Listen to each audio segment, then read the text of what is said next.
Cherry 1 collapsed to the ground and took her helmet off again. She thought about Blizton destroying that planet, killing those people in stasis. She thought about CreatureX's body being destroyed, unceremoniously. Her mind drifted to that Nikan warrior all those years ago. She could see him standing over her where she was inside that rubble. Then suddenly, she saw that warrior remove his helmet. It was CreatureX, plain as day. A younger version, but still, that young soldier was CreatureX. At first, anger flooded her soul, and then she remembered a little bit more. He held up a finger for her to be quiet. He fired at the ground near her. A voice nearby asked, "Did you kill the Malzahn?" "Yes, sir." He motioned for her to stay put. He had saved her. But why? Then she saw them together, dressed in orange, the orange guard outfits. They were employed on a Doraemon prison escort ship. She remembered the tags. They were call signs, so prisoners couldn't know their real names. CreatureX approached her as she was on her way back to the barracks after a day of work. "Mara, I heard we are headed to Station Aurora." "Yeah, Xavier. I guess soon I'll have my assignment planet. I can help rebuild the Malzahn. Well, I'm sure going to miss you. But I got a feeling my people and myself need to stay away from your people as far as possible. Well, I don't think all of you should. I wish you would come with me." In walked a red-skinned Doraemon. Xavier and Mara saluted. "Captain," they said in unison.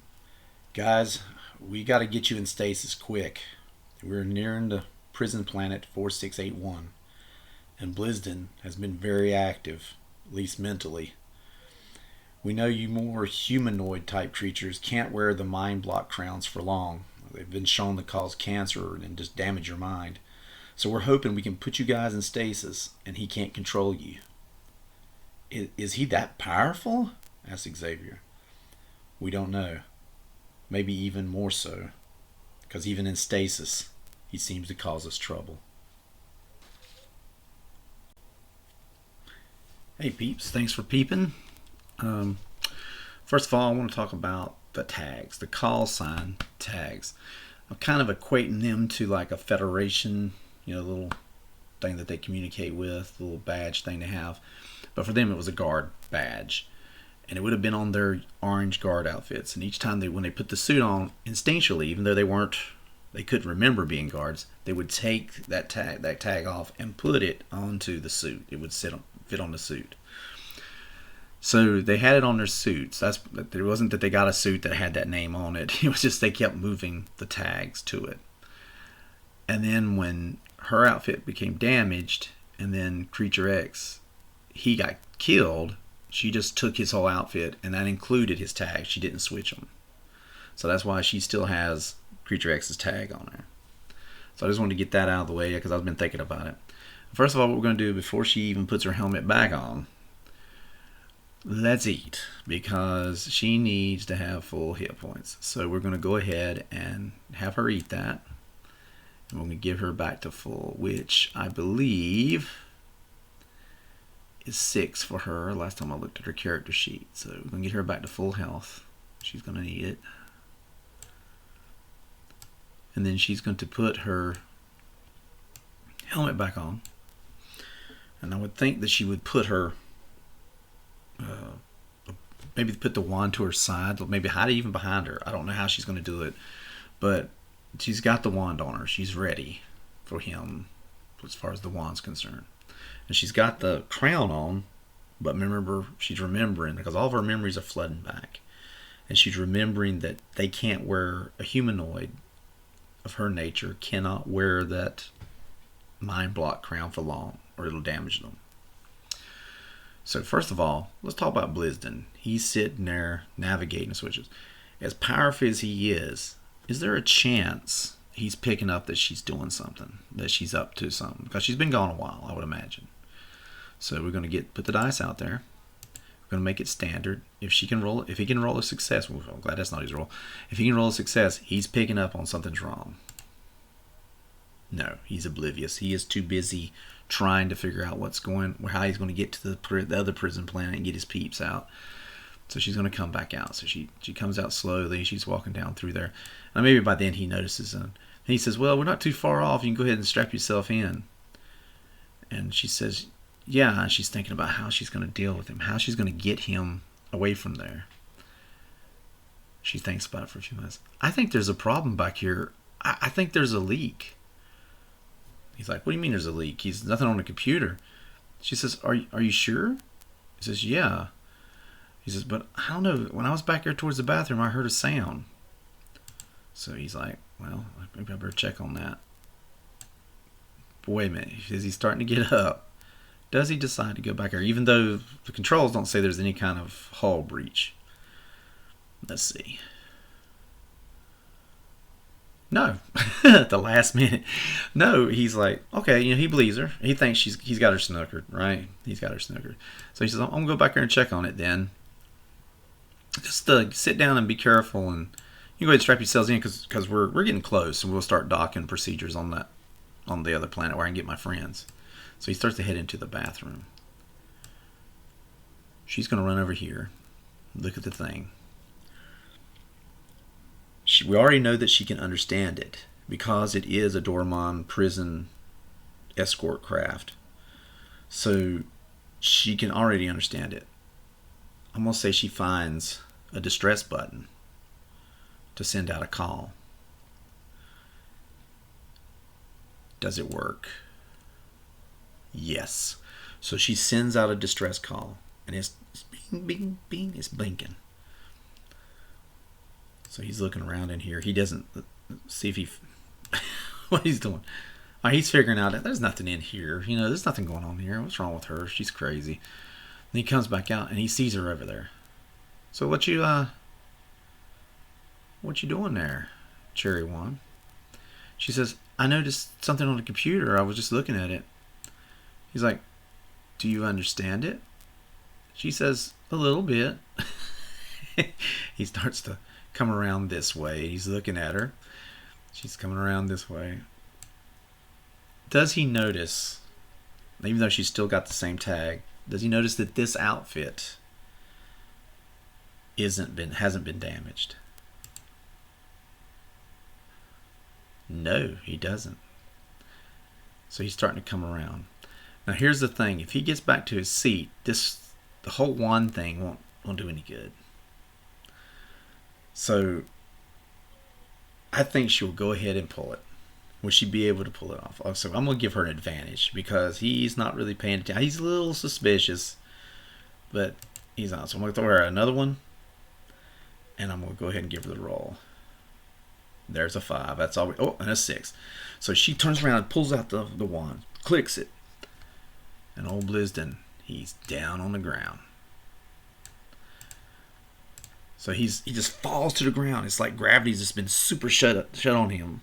And he's sitting there, He's like, oh, I see. You figured it out, did you? You remembered. She said, yeah, I did. He's sort of trying to strain to look at the computer screen, and he can see it's blinking. It's a connections coming in. He's like, it doesn't matter. I don't have to move to control you.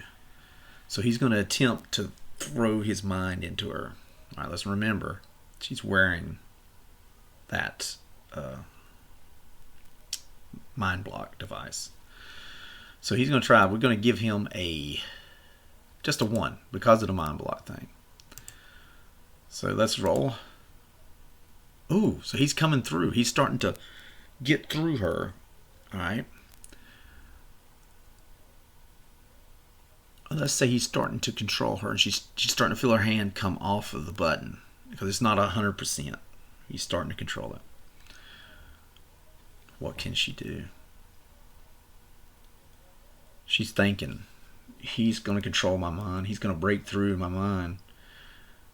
And the terrible thought comes through her head.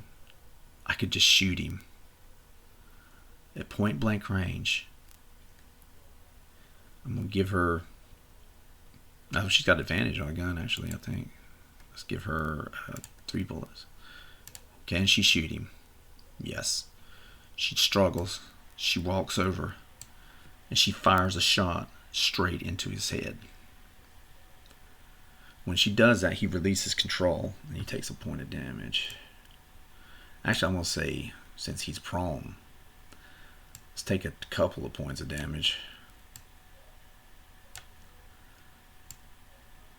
In fact, I'm going to take him down to 1 because he's just sitting there and she's blasting him. So he's just barely holding on. He's like, "What are you? I can't. You shot me." And he's let go of control. She says, "There's nothing we can do. We keep imprisoning you, and you still reach out and cause so much harm. I can't let you live."